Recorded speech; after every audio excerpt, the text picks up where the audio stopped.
लोग विक्रम मीणा के लिए न्याय मांग रहे हैं और सरकार और प्रशासन न्याय देने की जगह उनको लाठियां दे रही है।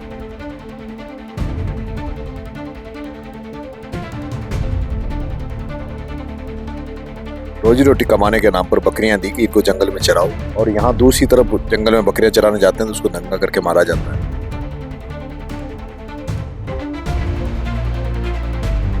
अगर सरकार नहीं सुनती तो इस डेथ बॉडी को कंधे पे रख के मैं यहाँ से पैदल मार्च करूंगा मुख्यमंत्री निवास में। हूँ सौरभ शर्मा और आप देख रहे हैं अपडेट इंडिया। आज हम आए जमा रामगढ़ के कुशलपुरा गांव में, जहाँ पे एक जो व्यक्ति है वो बकरी चराने जाता है और उसको वन विभाग द्वारा बेरे में से पीटा जाता है। उसके बाद फांसी खा के आत्महत्या कर लेता है, लेकिन जो परिजन है वो न्याय की मांग करते हैं और इसके बीच में पुलिस द्वारा उनके ऊपर अत्याचार किया जाता है, गोलियां बरसाई जाती है, लाठीचार्ज किया जाता है, आंसू गैस के गोले छोड़े जाते हैं।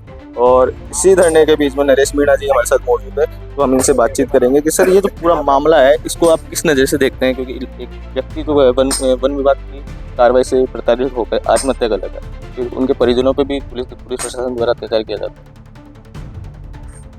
लोग विक्रम मीणा के लिए न्याय मांग रहे हैं और सरकार और प्रशासन न्याय देने की जगह उनको लाठियां दे रही है।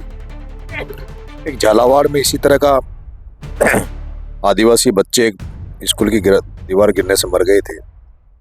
वहां सरकार ने उनको रोजगार के नाम पर, रोजी रोटी कमाने के नाम पर बकरियां दी कि इनको जंगल में चराओ, और यहाँ दूसरी तरफ जब आदिवासी जंगल में बकरियां चराने जाते हैं तो उसको नंगा करके मारा जाता है। न्याय मांगते तो लाठियां मिलती है, आंसू गैस के गोले मिलते हैं। आज तीसरा दिन है, लाश यहाँ रखी है, तीसरे दिन के बावजूद भी सरकार कोई ध्यान नहीं दे रही, प्रशासन कोई ध्यान नहीं दे रहा। आज हम लोग यहाँ बैठे हैं, अभी लोगों का इंतजार कर रहे हैं, लोग आ रहे हैं। आज फैसला हम करेंगे। अगर आज समय पर प्रशासन नहीं आए तो फिर फैसला हम करेंगे। आप यहाँ सूचना मिली कि आप मुख्यमंत्री आवास पर पैदल कूच करने की तैयारी कर रहे हैं। अभी लोगों को आने दो, एक बार सहमति करेंगे, बात करेंगे। मेरी इच्छा है, अगर सरकार नहीं सुनती तो इस डेथ बॉडी को कंधे पे रख के मैं यहाँ से पैदल मार्च करूंगा मुख्यमंत्री निवास में।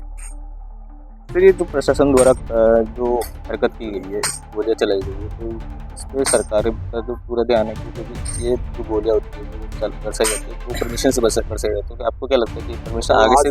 आज अभी तो मैं कल आया हूँ रात से, जब तक मेरी कोई अधिकारियों से बात नहीं। एक अधिकारी को सवाल है हमारा, किसने आदेश दिया, किसने गोलियां बरसाई की?